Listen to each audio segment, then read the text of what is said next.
Okay, so my name is Irvin Doman, and I don't really know where this video is necessarily going to go, but I just wanted to talk some basketball. And the reason I want to talk basketball is because the Lakers are about to win the finals, and that means LeBron James is about to get his fourth ring. Anthony Davis will get his first, of many, hopefully. But the main reason is LeBron winning this fourth and chasing MJ. Now, when we look at the debate between Michael Jordan and LeBron James, you get a lot of people that are so stubborn that they can't see both sides. And me personally, I think LeBron is the GOAT, and by the time his career is over, there won't really be many people thinking Jordan is. But that's just me. I can understand why people think Jordan is the GOAT. He was very dominant.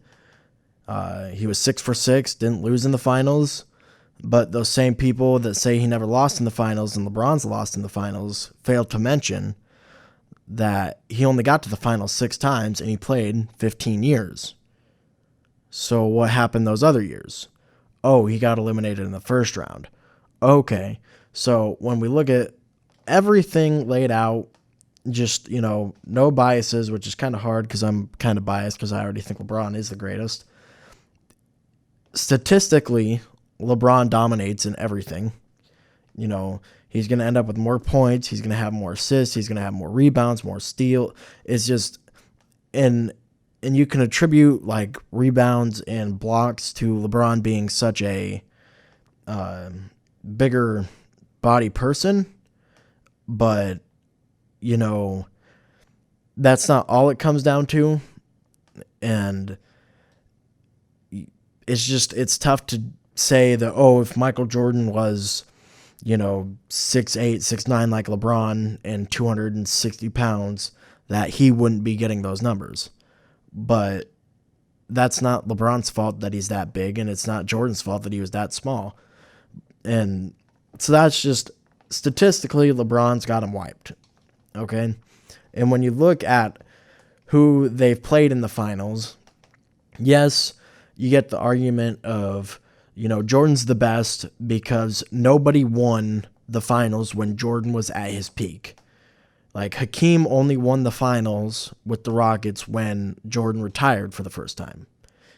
Nobody had any stretch of success during Jordan's prime, unlike how in LeBron's prime, you still had the Spurs who won a title there, and you had the Warriors. You had the Warriors who just dominated the whole league.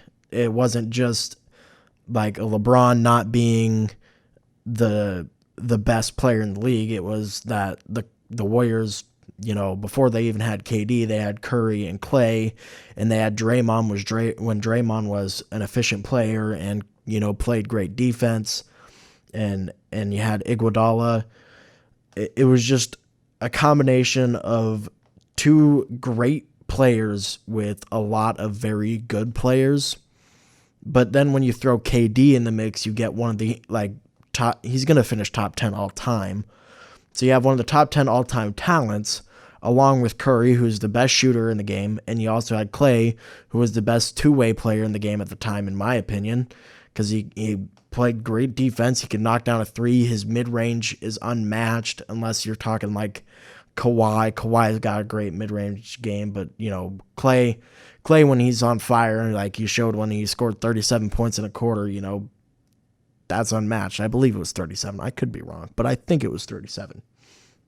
So, the teams that LeBron's lost to have, for the majority, been the Spurs dynasty, and then the Warriors, who pretty much no one would have beat if KD and Clay would have stayed healthy in that 2019 finals. So now you're looking, okay, the only blemish I can find on LeBron's record is that Mavs series where Dirk finally got his ring with the Mavericks. And yes, that's bad.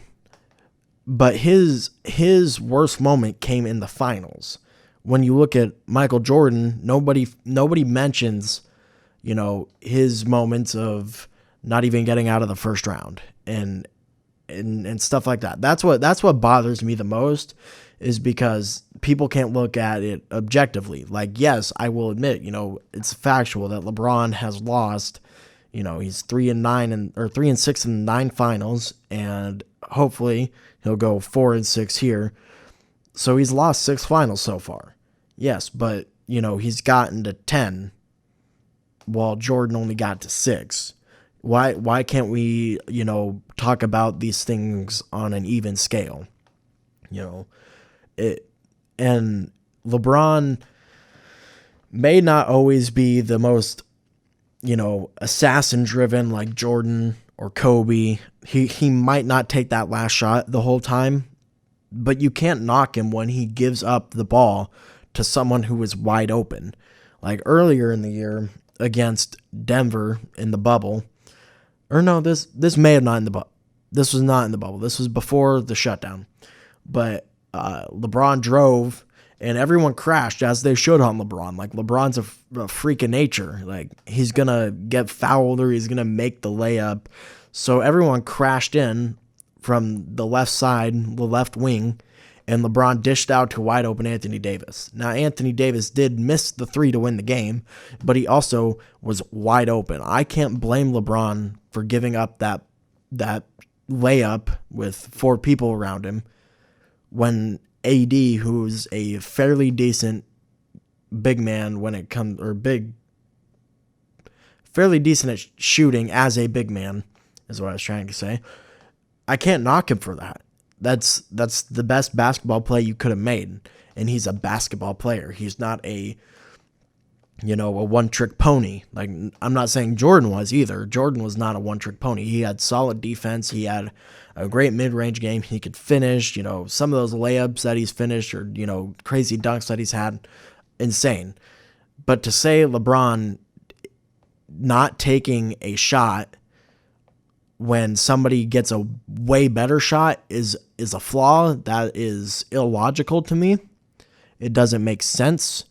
I don't know how much sense this video made, but basically what I was trying to get out of it was that LeBron, at the end of, when it's all said and done, at the end of his career, and Jordan's been retired for years now, when it's all said and done, we will look at everything in its entirety.